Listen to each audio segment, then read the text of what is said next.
Hi, everyone, and welcome to Question Period Rewind. I'm Donna Skelly, Speaker of the Legislative Assembly of Ontario. We have a segment queued up from 1986, a big year for the film industry. That's when the Pixar animation studio first launched. Tom Cruise was fawned over as Maverick with the debut of Top Gun, and James Cameron released one of the top sci-fi films of all time, Aliens. Now, what was being discussed in Ontario's Parliament was far from science fiction. Let's take a listen.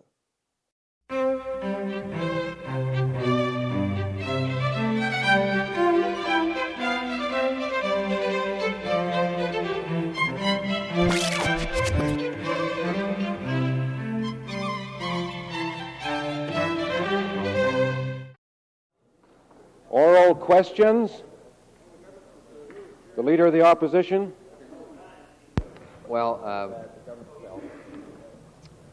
Mr. Speaker, we've all tried to cooperate in making unusual arrangements for today. I think I see only 3 ministers present. There's the Premier. Okay. Perhaps we'll wait till the Premier gets in.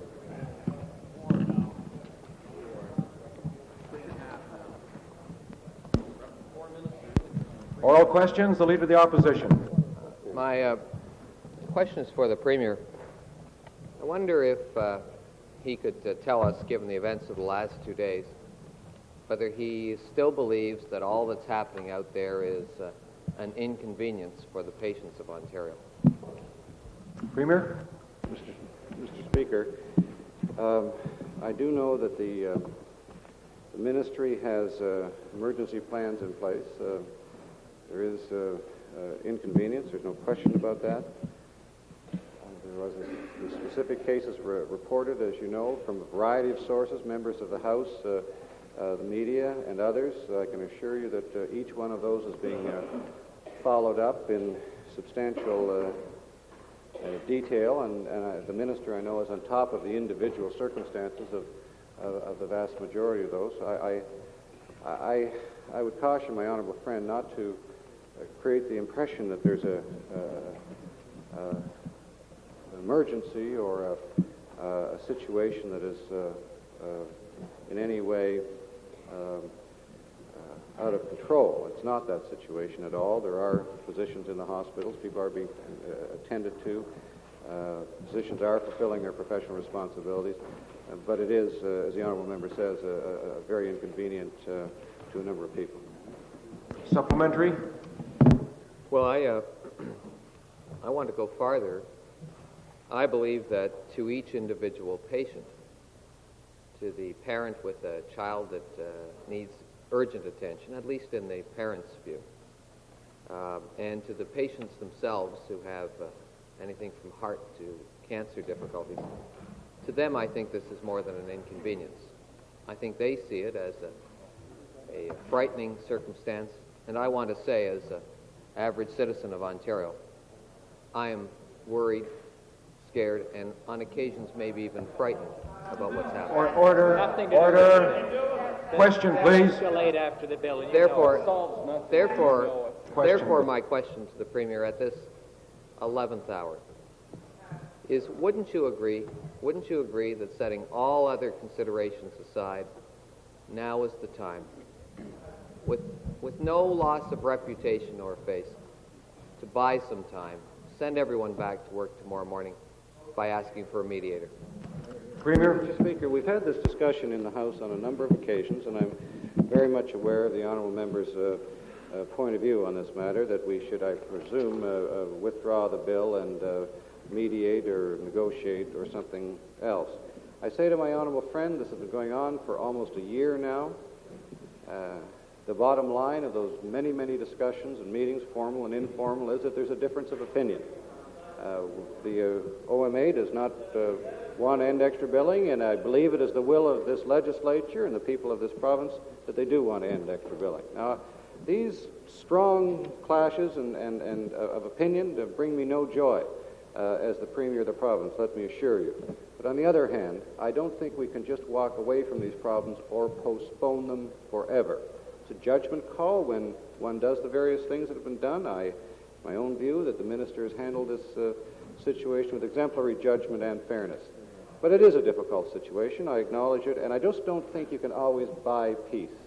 I don't think you can walk away from every single problem that one has in life or in politics, and that's why we're moving on this bill. We think we're obeying the law of the land, the Canada Health Act. We're conforming where a lot of other provinces are. It's too bad that this confrontation had to come about. Our very strong preference was to have negotiated this, and I can tell you we've used our very best efforts to negotiate a solution. We weren't able to do that, and that's why we're proceeding as we are today. And I would ask again for the honourable member's cooperation, the cooperation of his party, to pass this bill. We all know what's going to happen with this bill. It's going to pass through this legislature, and I ask you personally, I ask you and your colleagues for your cooperation in passing this bill so we can all get on together and pick up the pieces and address. Final supplementary.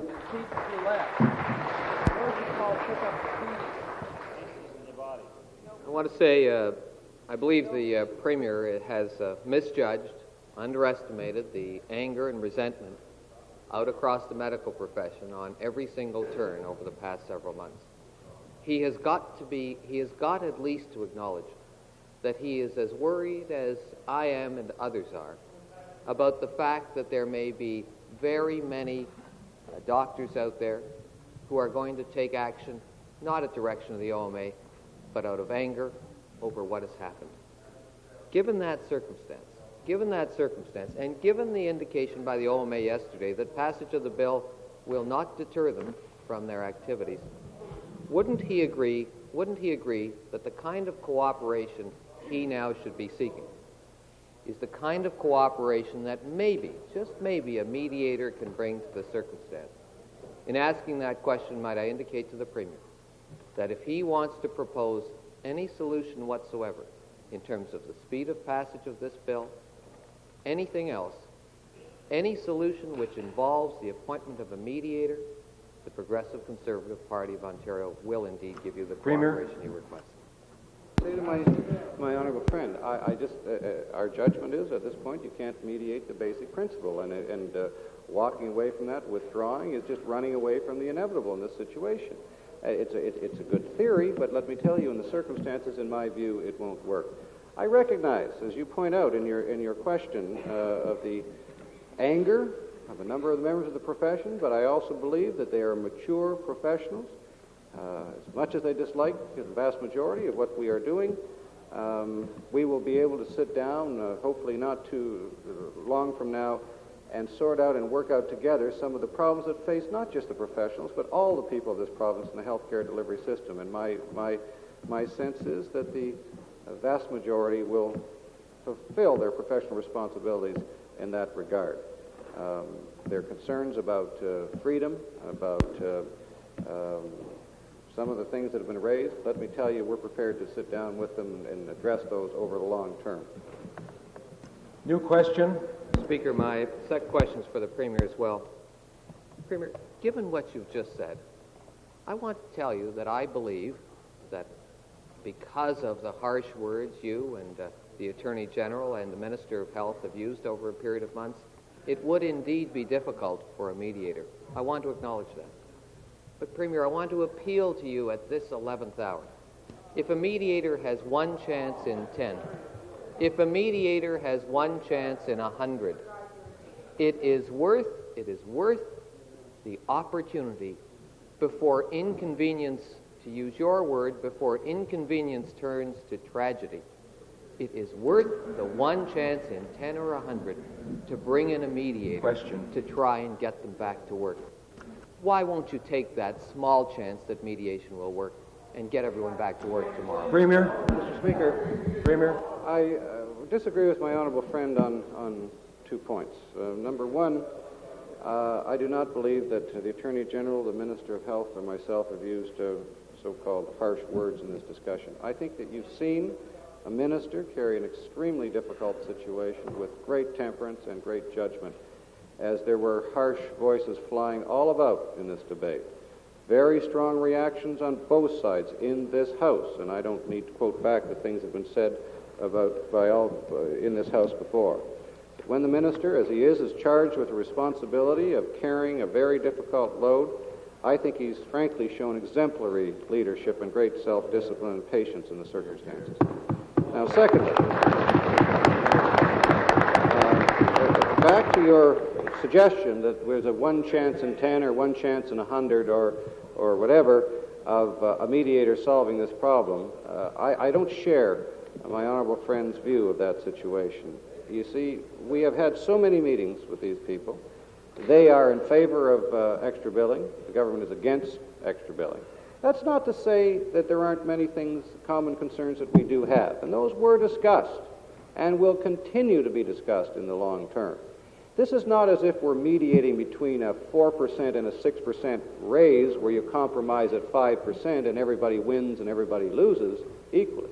It's not that kind of a situation. It's a kind of a situation to which there is two strong differences of opinion, and they are polarized. They're strongly felt on both sides. And ultimately, I'm sure my honorable friend would agree that the will of the legislature and the elected people have to predominate in this discussion. And so I ask you again for your cooperation in moving ahead and not delaying this any more than necessary. Supplementary.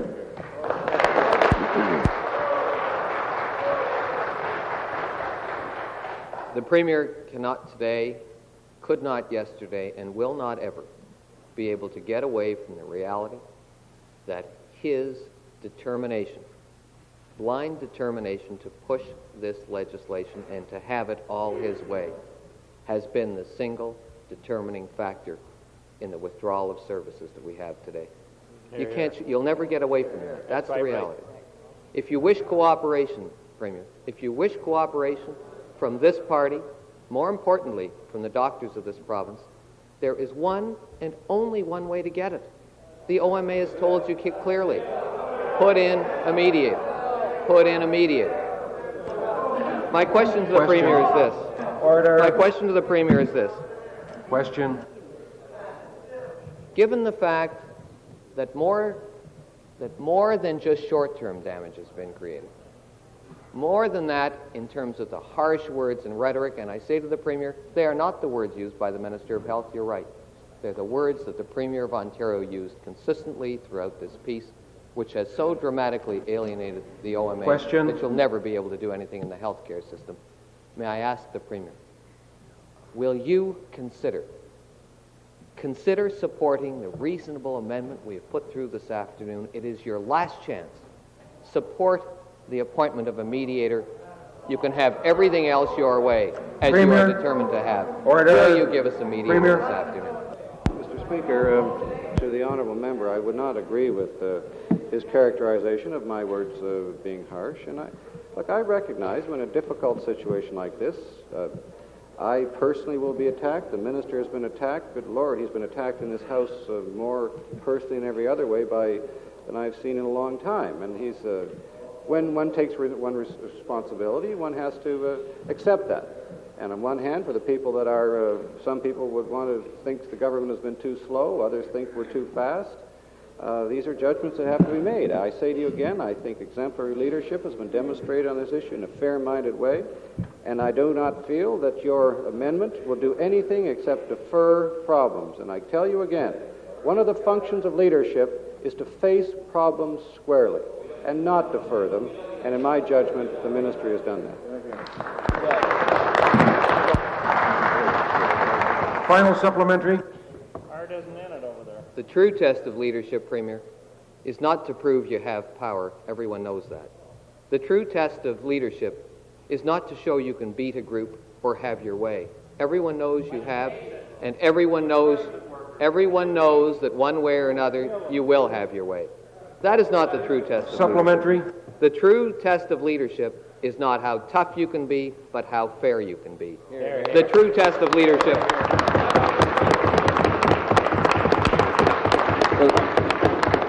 Does the member have a supplementary? The true test of leadership is not whether you can change the system, it's whether you can change the system and keep people together. My question... Order. Please, a supplementary. Immediately. My question for the Premier is this. would he not agree that the ultimate test of leadership is the degree to which a leader can see through his way and his goals while keeping the majority of the population united and the key people who make our society work, not agreeing, but understanding and working together with them. Premier. You failed in that. You failed in that, and that's why Order. we The have question's been asked. Premier. Speaker, I don't want to get into an academic or philosophical debate with my honorable colleague opposite with respect to the nature of leadership and definition of leadership. But I think if one of your criteria is fairness, I think that's been demonstrated at all turns in this situation. But you see, one of the things that we try to do in this party and in this government is not speak for special interests. Our responsibility is to speak for the broad population.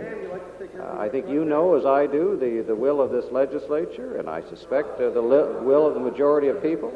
I suspect when judgment is rendered on this situation, as difficult as it is, that the vast majority would say that the government handled it in a fair-minded and even way. Well, on one hand, I know you disagree, and I know the honorable colleague from York Mills disagrees, and that's fair enough. And sometime or other in the not-too-distant future, this matter will be put to the people of this province, and I'm very happy to explain how we've handled the situation. The minister has handled it because I have utmost confidence in his judgment and the way that he's done it. Order. New question. A member for York South. Mr. Speaker, I have a question for the Premier. It concerns various both events and statements that have been made by members of the medical profession in the last 24 hours. I'd like to quote to the Premier a statement that's on the front page of the Oshawa Times, dated Wednesday, June the 18th, 1986. This is the president of the Durham Medical Society talking, and she said, and I quote, after passing a motion supporting the total withdrawal of services, quote, what that means to me is sitting on the curb and watching ambulances pull in the front door and watching the funeral directors pulling out the back door, said Dr. Joan Atkinson, president of the society. Now, Mr. Speaker, this is a statement made by a supposedly reputable and an elected official of the Durham Medical Society with respect to the withdrawal of services. And we all know what effect that withdrawal of services has had at the Ajax Hospital in the last 24 hours. I'd like to ask the Premier, what do you intend to do about the complete collapse of discipline within the profession? What do you intend to do with respect to the withdrawal of services, in many instances depriving patients of care they are legally entitled to get in the province of Ontario? And what do you intend to do to stop this kind of absolutely unacceptable and preposterous threat being made to the people of this province? Healthcare doesn't belong to the profession, it doesn't belong to the doctors, it belongs to all the people. What are you going to do to stop this outrageous misconduct? Mr. Speaker, I share my... Order. Premier. I share my honorable... share my honorable friend's distaste for statements like that. I do not believe they're representative of the profession. Sometimes in a highly charged emotional situation, people make remarks that they regret later. I can tell you if they haven't, I sure have in my own circumstances. And I think that one has to view this matter even-handedly. There's been a great number of statements and charges and counter-charges, many in this House, that if I was the censor, I would view to be a little extreme, but I'm not. It's still a free country, and people have their right to express themselves in ways they see fit. Now, that being said, she, like all other doctors, have professional responsibilities, and that's being monitored on a daily basis by the college and by the ministry, and in spite of the difficulties, I say to my honorable friend that it is working, and I'd ask him as we're coming hopefully closer and closer to a conclusion on this matter, and not to inflame the situation more than it already is. Supplementary? Well, say to the Premier, I didn't say this. It's this doctor that said it. And I think the public is entitled to know the kind of outrageous and completely unacceptable remarks that are being made, almost as a matter of course, after an organized political meeting. Saying, further ongoing saying, asked specifically, will people die? I hope not, but they may have to, says Atkinson. This is being said by a professional licensed by the College of Physicians and Surgeons to practice medicine, a trust which is given under the laws of the province of this province, and is saying quite openly that patients may have to die for the cause of the doctors continuing to extra bill and continuing to take on their actions against the government, the province of Ontario. Now, Mr. Speaker, I'd like to ask the Premier, further to statements made yesterday, Dr. Gary Willard, the former chief of surgery at Etobicoke General Hospital, that's the hospital where you may remember the doctor who tried to practice, had his office crazy glued by some of his colleagues, said, and I quote, if one doctor is disciplined, presumably by the College of Physicians and Surgeons, then hospitals will close because there wouldn't be any doctors prepared to work at them. Question. Now, I'd like to ask the Premier, what plans do you have, not to deal with some hypothetical situation, but to deal with very real threats and statements that are being made by doctors who have occupied positions of authority within our public hospital system and within our healthcare system? Just what plans do you have to ensure that we will return the healthcare system to Premier. the people that it really belongs to, Order. the people of this province, Order. and not the self-serving comments that are made by these extremists? Premier. The honourable member's point is that the crazy glue would better be applied to some people's mouths than to door locks. I probably wouldn't disagree with him in the circumstances. But let me say, Mr. Speaker, it is a country where people are saying what they want to say, where I think the responsibility of the college is with respect to how they conduct themselves professionally, fulfilling their professional responsibilities. And I don't think it would be constructive now for me or the minister to threaten them or anyone else. We're watching the provision of medical services. It's still going on in very strange circumstances, but I can't help my friend any more than that. Final supplementary. Speaker, it's not simply what doctors are saying in an instance like this. It's what doctors are doing and what they're not doing.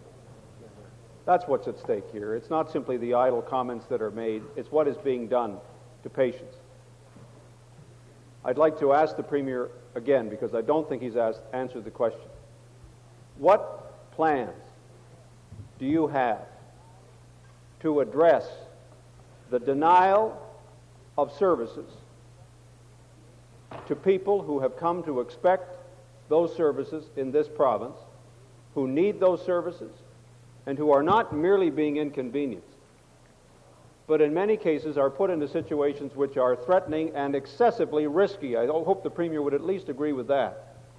The warning which we all received yesterday with respect to the events at one hospital in this province, let that, for God's sake, just be a warning and not the precursor of something else that might happen and that could happen unless the government is prepared to act and to take the steps that will ensure that the healthcare system is returned to the people who are the real Premier. beneficiaries of the system and not any one self-interested party who works in that system. I'd like to ask the Premier, what plans do you have to ensure that the doctors stop holding patients to ransom in this province? Well, Mr. Speaker, to my honourable friend, my concern, as you know, is to get this bill passed as quickly as possible in this House, and we're going to need the cooperation of all members to do so.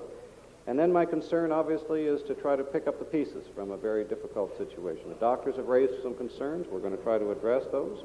They, at the same time, have to recognize their professional responsibilities. But I say to my honourable friend, if he's asking me to issue threats, or if he's asking me to speculate on what we may or may not do in some situation where he feels someone is violating their professional responsibilities, I do not think that is constructive towards the two goals that I have just shared with you at this moment. So I'm not prepared to speculate about that, or I'm not prepared to threaten Our responsibility is try to, and I think all of our responsibility is try to pick up the pieces, and we'll be working on that in the long term. New question? Member for York South. Speaker, I want to ask the Premier some questions again about Ontario and Canada's relationship to South Africa and the government's relationship to South Africa. I'm sure he will have been advised of this morning's press reports with respect to South African liquor and the intention of the Canadian agent for South African Parle Wines, Sainsbury Company Limited, to organize a large shipment of these wines for sale in Ontario by placing a private order through the LCBO. Question to the Premier, Mr. Speaker, does the Premier intend to allow this private order to be placed? Mr. Speaker, I read that article, and I wasn't aware until I read it today. I checked the situation. The situation was, I gather, in the past that people were piggybacking private orders on the large LCB orders that were being placed. And that was the previous way the system worked. I looked at the situation. It looks like somebody, whoever it is trying to exploit a loophole, and there will be no loopholes that will not be allowed. It's just prevented. And so we have, whoever it did, issued instructions this morning that fiddling around will not be allowed. Supplementary? Speaker, delighted to hear that. I'd like to ask the Premier whether he can tell us what plans the government has to deal with those 5 Ontario-based corporations that were named specifically in the first report by Commissioner Hart yesterday in his report to the Parliament of Canada. The Premier will, I know, be aware, Mr. Speaker, that those 5 companies have been named. They are Bata, Massey Ferguson, Dominion Textile, the Moore Corporation, and Falconbridge. They were all named specifically because they were paying even lower wages than was regarded as fair, even according to South African standards themselves. Mr. Speaker, the Bata Corporation has a contract with ComSoc, Dominion Textile has a large contract with Correctional Services, and the Moore Corporation, as a supplier of business forums, has many different contracts, and at least one with the Ministry of the Attorney General. I'd like to ask the Premier, do you intend to sit down and discuss with these companies their basic choice, either clean up their act or no longer deal with the Government of Ontario? Premier? Mr. Speaker, my honourable friend, I have not had a chance to see that report of, is it Commissioner Hart, I believe, that you mentioned, but I was just vaguely, generally aware of it. But let me say that you could have added in your question that the province of Ontario, the taxpayers of this province are a shareholder of Massey Ferguson. And I can tell you that we have conveyed our views to through as a shareholder and as well as the government, our views to the management of Massey Ferguson in this regard, and those views will be brought up at the shareholders' meeting. I will certainly analyze the situation, the facts brought forward by my honourable friend. We'll look at those companies named and what business they are doing, and see where we can exert our influence. I can tell you we are looking at canvassing ways now to make sure that the will of this government and that the views of this government are reflected in its transfer agencies and other groups with which we deal. Final supplementary, the member for Nickel Belt. Let me help the Premier in his deliberations. Since Falconbridge is one of the companies, and since Falconbridge now receives an exemption from his cabinet to the processing requirements of the Mining Act, would the Premier make a commitment here and now to end those processing exemptions to Falconbridge so that rather than shipping their ores to Norway, they simply must process them at source here in Ontario and put some teeth into the sanctions against apartheid in South Africa? Premier? I've sat in this house with my honourable friend for over 10 years now, and he makes that point about Falconbridge and the processing allowance regularly, each week or two. And he put a new twist on it today, and it's an interesting new wrinkle on the suggestions you've made in the past. Look, we will, as I told your esteemed leader, we will look at the situation, how we're dealing with the situation, how we can bring our moral influence to bear in the situation. New question, the member for Cochrane South. Thank you, Mr. Speaker. My question is for the Premier. The Premier today 3 times has used the phrase pick up the pieces. and in so doing has admitted that the healthcare system has been torn apart by this dispute to the detriment of the people of Ontario. And my question to the Premier is, could the Premier tell me and my constituents in the riding of Cochrane South why he will not appoint a mediator when he knows that the appointment of a mediator will end this tragic strike? Premier? Well, Mr. Speaker, I think that we both recognize that there are some people with strong views who are upset about what we're doing, and I think that's quite obvious. And our intention is to work with the medical profession because we have so much in common with them, in common determination to solve our problems in the long term. But you've asked a question that was asked, I think, about 3 or 4 times today by your leader, was asked 3 or 4 times yesterday by your leader and the day before. And I don't think, frankly, there's much I can add to the question, to the answer I gave him. Supplementary? Thank you. Mr. Speaker, through you to the Premier, the people in my riding of Cochrane South don't believe that the passage of Bill 94 is going to end the strike, and in fact they're worried, they feel that the strike will escalate. Does the Premier not understand that his refusal to appoint a mediator is not acceptable to the people of Cochrane South that I represent, who are no longer receiving adequate medical care? Premier? I appreciate my honourable friend's assessment of the view of the people in Cochrane South. After all, there's no, I guess, person better to interpret their feeling than him. I tell you, I know a number of people from Cochrane South who have a different view than you do. So you don't speak for, when you put that view in the House, for everyone, obviously. I admit to you there's a difference of opinion on this, but I think if I express my views very clearly to my honourable friend.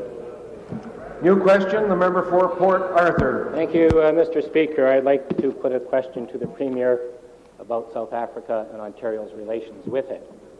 The Premier stood in his place on May the 30th and told Bishop Desmond Tutu that the problem of South Africa is one of the most, quote, troubling issues of our times, end of quote. Yesterday, the U.S. Congress, or the U.S. House of Representatives, passed a very strong bill imposing sanctions or advocating sanctions against South Africa.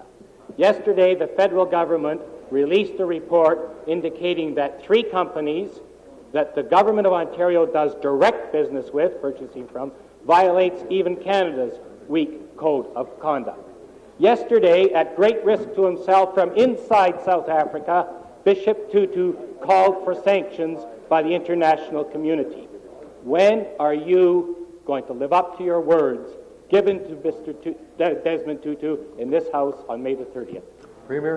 Mr. Speaker, I understand the honourable member's deep belief in what he's putting to me because I share a number of his views and his very passionate commitment. But I want to remind the honourable member, this government moved way ahead of a lot of other governments, becoming very fashionable now. But let me tell you, we took the moves when they were tough, and we provided leadership to a lot of the people that are now starting to recognize that we provide the leadership. It's all very well for you to stand up and say, but I can tell you, we were there at a far more critical time than now, when it was less popular, shall I say, to do what this government did and had the courage to do it. So I think my honourable friend should stand up and acknowledge that. I discussed with your leader some of the moves that we were taking, the additional moves that we were taking. As I told you, I have not had a chance to analyze the report of yesterday, but I can tell you we do take it seriously. We will be looking at our relationship with those people and asking ourselves what we can do to make our view felt, not just there, but with our transfer agents as well. Supplementary? Mr. Speaker, when the going gets tough, the tough get going, and Mr. Premier, the going is very tough in South Africa today, and you are doing absolutely nothing to help the cause in South Africa today. Last September, your treasurer told the Brantford Kiwanis Club that your government earns over $9 million on South African products, and that, quote, kind of markup would bring a smile to any businessman's face. When will you stop smiling about the blood money the LCBO earns and put that money into a fund to help the cause of anti-apartheid in this province and throughout the world? Premier? Mr. Speaker, look, I appreciate my honourable friend's view, but I'd say to you frankly, your rhetoric is getting overblown a little bit.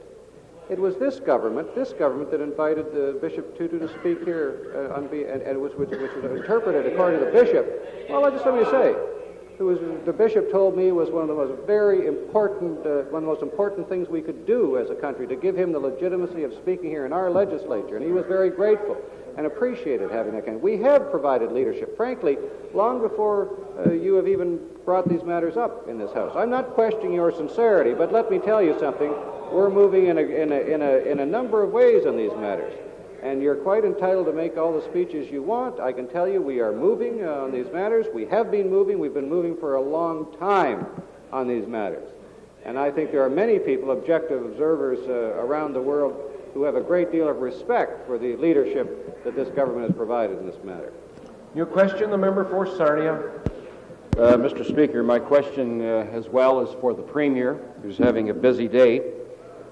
Surely, we reset the time just to make sure you were going to be here today, Mr. Premier, but surely the Premier is aware that the level of anger, hostility, and bitterness in the medical community is the highest that it's ever been in the history of this province. Recognizing that one phone call from you to indicate that you will in fact appoint a mediator will end this strike virtually instantaneously, will the Premier agree to our appeal to appoint a mediator and solve this issue today? Premier.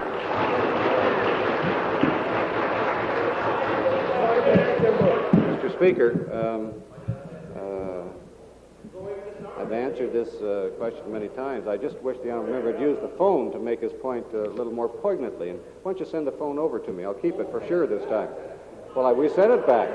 We sent it back because it had to be returned that night to Motorola. That's why we said, oh, it's not my phone. Please give it back to me so I can give it back to my friends.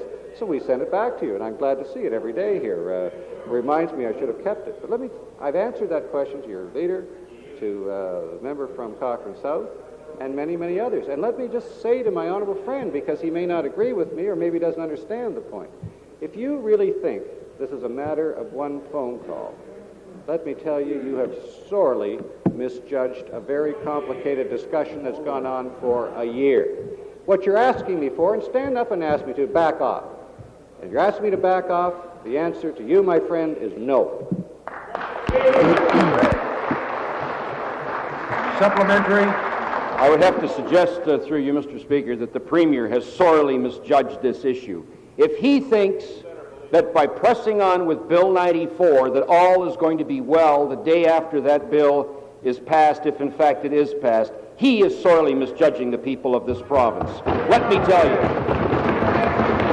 Will the Premier, my question, Mr. Speaker, will the Premier indicate to my constituents in the community of Sarnia why he will not appoint a mediator, recognizing that the day that mediator is appointed, health services in this province will again be restored to a level which is somewhat in line with what we've come to expect in the province of Ontario? Premier.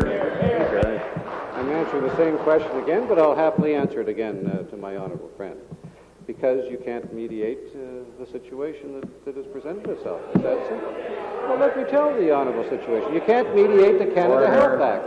It's that simple. Now, your view is, because there's a little resistance, and you characterized the Tory view for 42 years, because there's a little resistance, back off and avoid the problem. That's your view. And I respect that. I respect that. You did reasonably well for 42 years avoiding these kind of things. But we told the people of this province where we stand. It should come as no surprise to you. And we are doing what we said we would do. We are conforming with the law of the land. That's what we are doing. And I say to my honourable friend, I'm sure, he, like I, have had a number of difficulties in life, had lots of people that disagreed with us. But I'm sure my honourable friend hasn't achieved his high status in life just by blowing like a reed in the breeze with every little breeze that comes along. And you see, my friend, I say to my honourable friend, you know where we stand. This has happened in almost every other province. Surely you're not surprised about this situation. Order.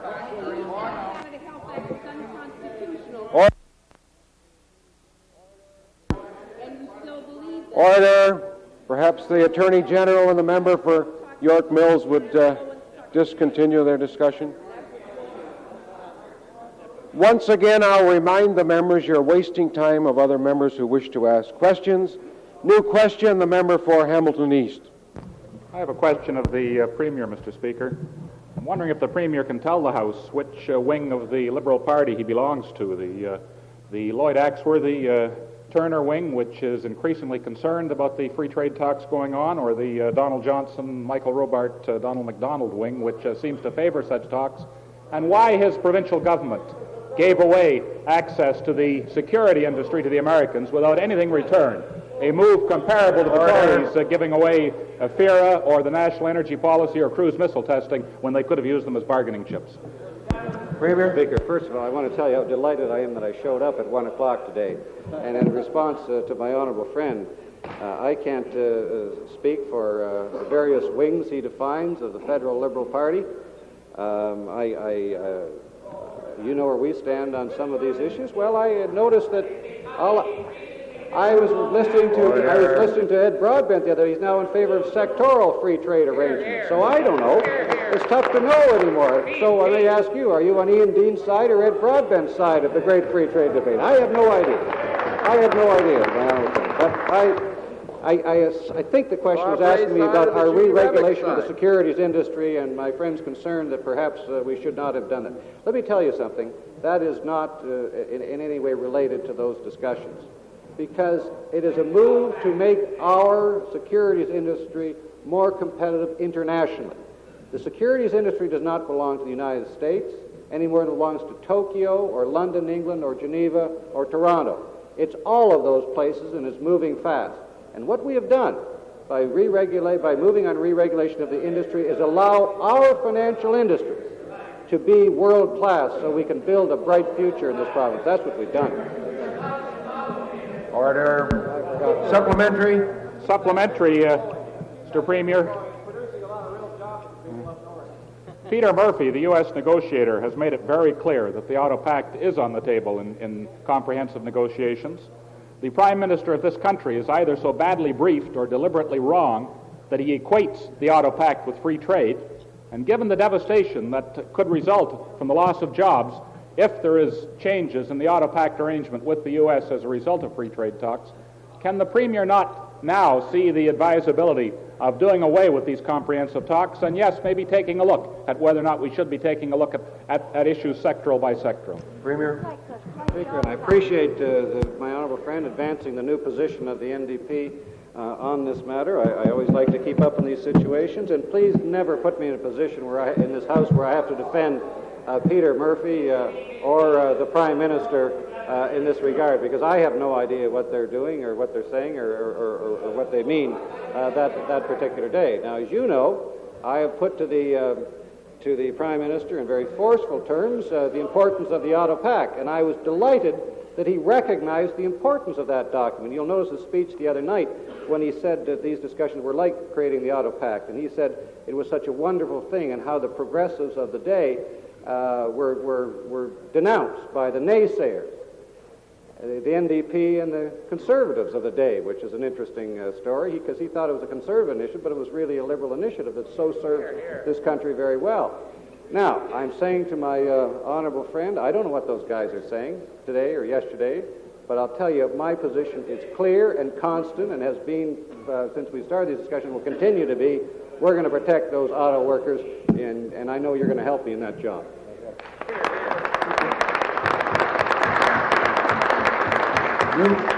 New question, the member for Ottawa West. Mr. Speaker, my question is also for the Premier. Well, this is Premier's Day, and we appreciate your being here, and we hope that we'll eventually get a good answer from you. Could the Premier please tell the people in the riding of Ottawa West, my riding, why he will not appoint a mediator when he knows, he surely must know, that such an appointment will in fact end this tragic strike?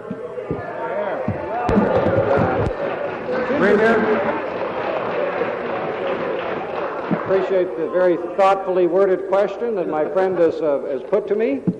What do? You pass around a slip and just change the name of the ridings on it? Is that how it works over there? Mr. Speaker, I am going to Ottawa this afternoon, and that's why I appreciate very much your being here a little early to accommodate, because we are going to share with the people of Ottawa a major new commitment to health care in that great community. We are going to continue our fight for quality medical care for everyone, and I think the vast, as I did yesterday in Scarborough, the honourable member from York Mills was there, and she was excited by the major new contribution there that had been started by your government, but we were proud, very proud, and very, very proud. And they even put your government's name on the door just to make sure nobody forgot. Margaret Birch's name is there. And let me say, Mr. Speaker, we are very happy. Order. I don't know of any good doctor. Order. No. Order. Order. No one was listening to the answer. Order. Order. Order. Supplementary. In view of the fact that there is now really a very clear consensus among the people in Ottawa West, and in fact for all of Ottawa Carleton, and you'll establish that this afternoon when you go there to dedicate the program we began.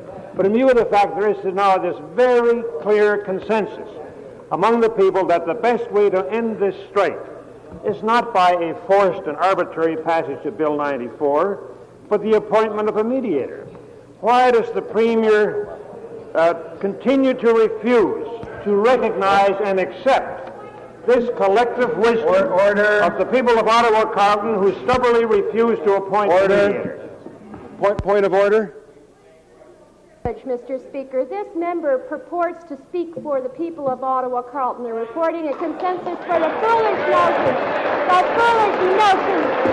the bill should not go ahead. He does not speak for people in Ottawa. Order.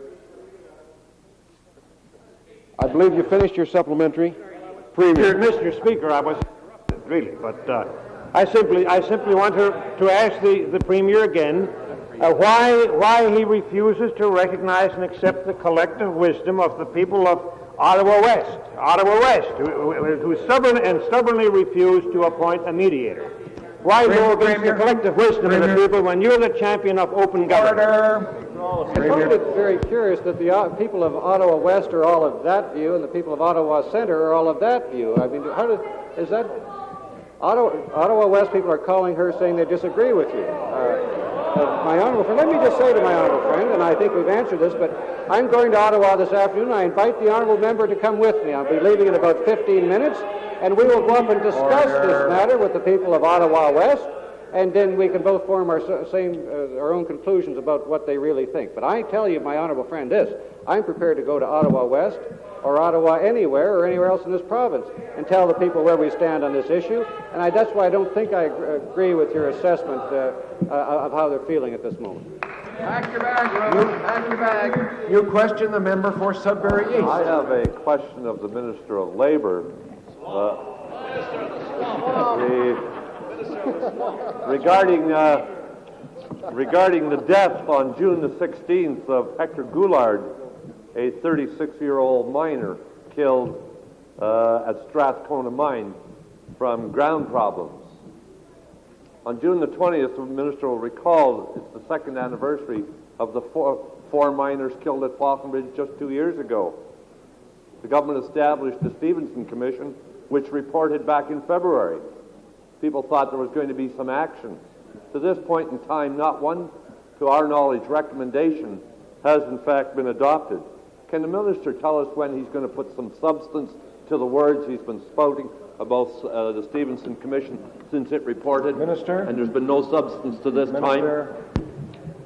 Thank you, Mr. Speaker. First of all, I know I share with the honourable member the real genuine sadness at the tragic death of Mr. Goulard on Monday of this week.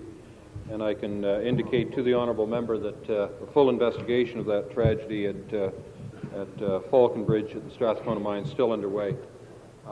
I say to the honourable gentleman, I was in, as he probably knows, I was in his community yesterday, and spoke to the mine mill local, I also had an opportunity to speak with the president of Local 6500 and have indicated to him that we are accelerating our activity and our review of the substantial and troubling increase in the number of rock bursts, particularly at Inco, and that as far as the review of the GREP report, we are about ready to move. We've been thoroughly reviewing it, and we are about ready to move on activities.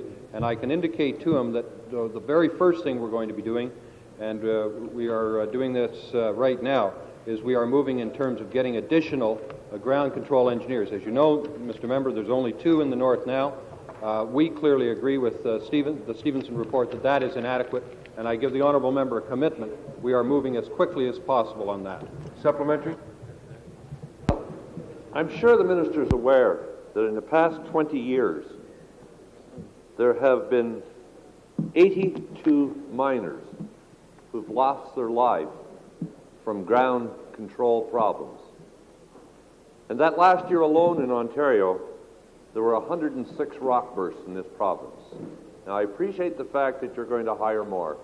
I want to know if you're going to use your good office to convince your colleague, the minister responsible, that the school concerning rock bursts, which is being advocated by Cambrian College, in fact go to Sudbury, rather than fall into the trap of allowing the University of Toronto or a Queen's University to get that type of facility where they don't even have a rock in their backyard. Now, can you guarantee us that that school is going to be established in the Sudbury area by next fall? Minister? Well, I'm not in the position, Mr. Speaker, of giving guarantees on behalf of my colleagues. I recognize the honourable member's concern. I recognize the honourable member's concern, and I more particularly recognize his deep concern, and it is properly placed.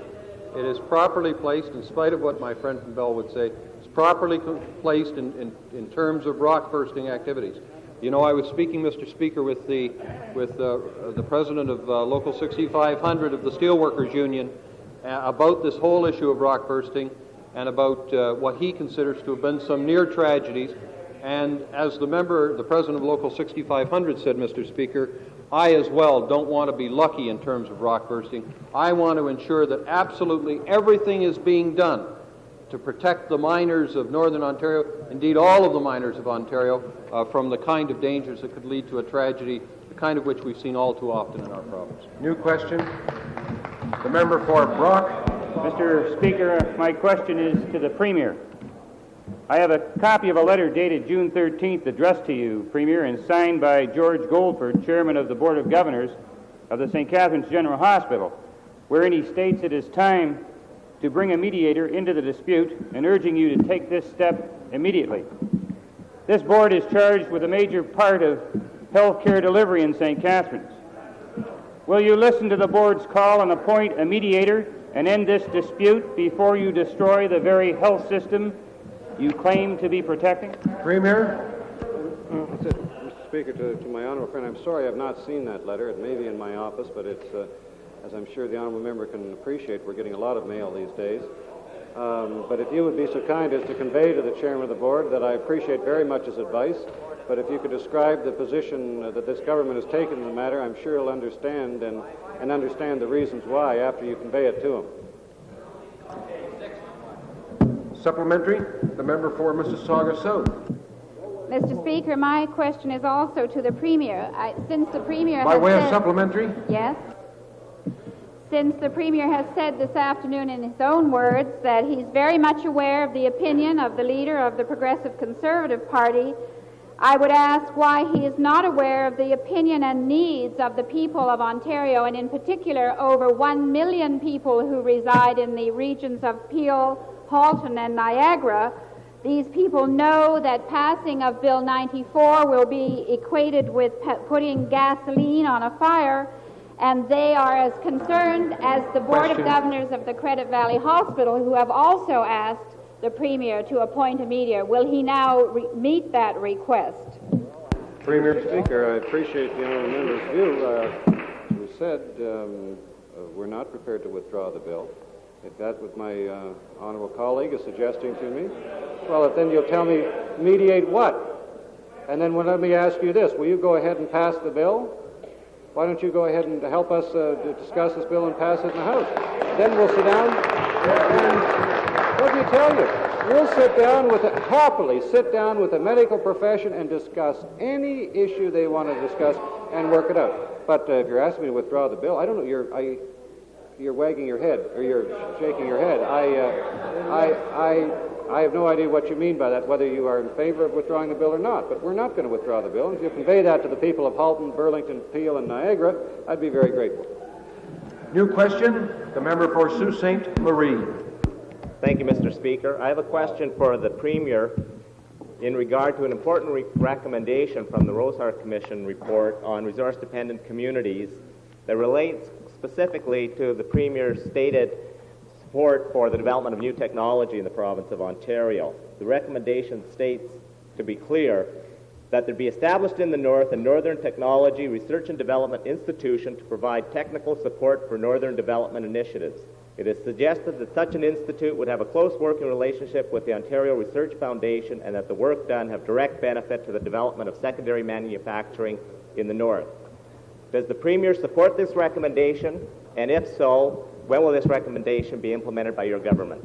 Mr. Speaker, to the honourable member, first of all, I think the Rosehart report was a first-rate piece of work. And I congratulate all the members that participated in that. And there's a number of very far-reaching my friend from Kenora is telling me that there's 80 recommendations, and we've done nothing. Can you imagine? He's saying we've done nothing. Can you imagine that guy saying to me, we've done nothing about the North? This is the reason, that guy's the reason we needed the Rosehart report. There's the single rocket disaster.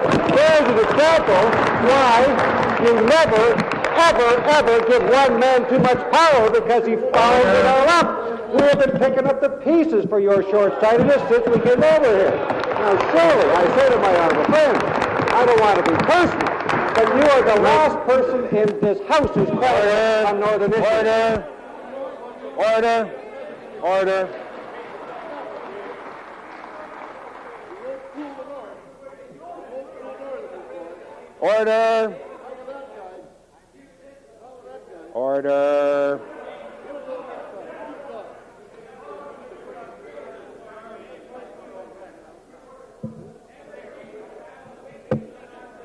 Once again, I'll tell the members, I'll wait.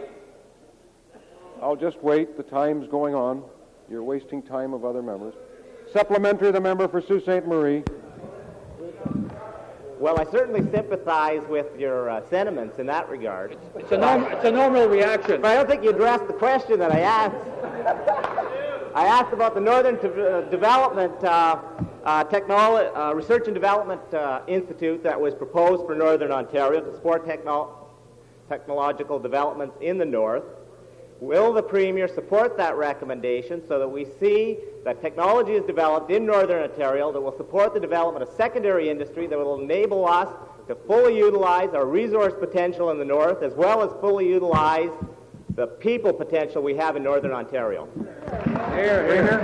First of all, it's a very reasonable suggestion. I apologize, but my friend from Kenora started getting unruly over here and disrupting the House again. Mr. Speaker, we are analyzing all of those reports for those recommendations of Rosehart, and are hoping to make a response in the very, very near future. This spring, in a week or 2 to 3, in that time frame. And a number of those things will be addressed, and as you know, we need short-term responses as well as long-term responses. And we, like you, are interested in addressing some of the structural problems that exist there, including the infrastructure with respect to education, technology transfer. And I appreciate my honorable friend's concern. I think you will see that we will be addressing those things. Full of bills. You won't get through. Your committee is full of bills. Order. All interjections are out of order.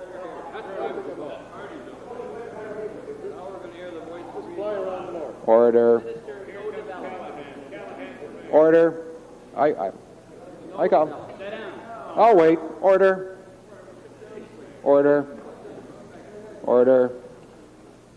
New question, the member for Brampton.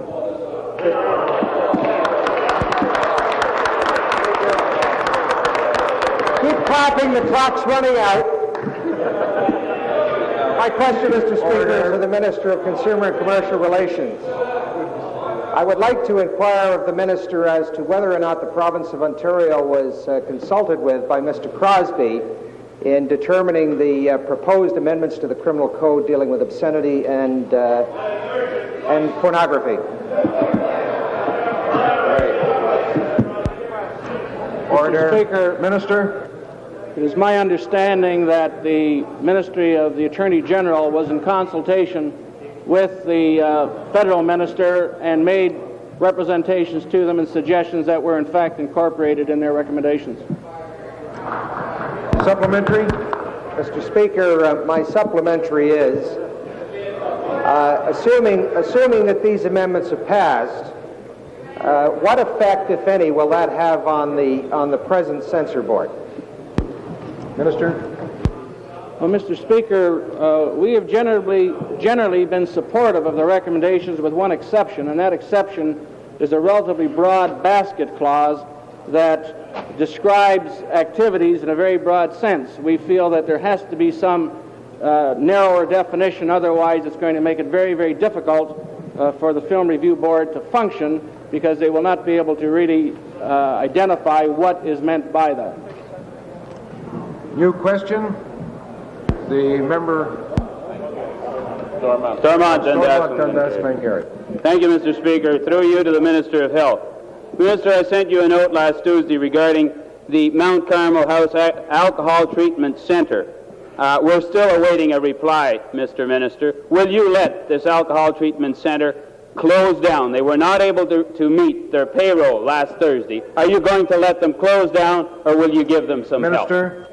Mr. Speaker, the honourable gentleman will already know that he and myself, and under the auspices of the honourable member from Prescott Russell, made interventions near the end of our fiscal year this past, I guess it was March, and we have already given help to the Carmel House by providing, I think, somewhere in the neighbourhood, well, it's over $30,000 in any event to assist them at that stage. I do know that they are on the list of the having been reviewed by the District Health Council in the area for funding. We're looking at that possibility, but I know that the honourable gentleman would want to say that his letter dated the 11th of June said they couldn't meet their payroll on the 12th of June, and that didn't give me much time to react to the particular situation. I also know that the honourable member from Cornwall has also been in touch with me, and I can tell the honourable members of the public that the members in the area have expressed, each of you, the questioner, the member from Cornwall, the questioner, or the member from Prescott Russell, have expressed their concern about this particular project, and I think that the District Health Council's review of this matter is extremely important to all of us. Questions has expired. Order.